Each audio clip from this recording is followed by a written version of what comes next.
டிவியில் காமிக்கிறது வந்து யார் பேர்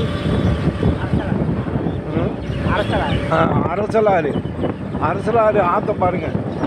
ஃபுல்லாக எல்லாம் ஆகாய தாமரையும் புதர்களும் அப்படியே மண்டி கிடக்கு. இப்போ இது வந்து எந்த ஒரு அரசியும் நம்ம கம்ப்ளைண்ட் பண்ணுறதுக்காக சொல்லலை.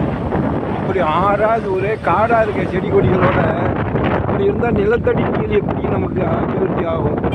இப்போ 350 அடி 400 அடி ஆழத்தில் டீப்பர்ஸுகள் மோட்டர் போட்டு தான் இப்போ தண்ணி விவசாயத்துக்கு பாய்ச்சுறாங்க.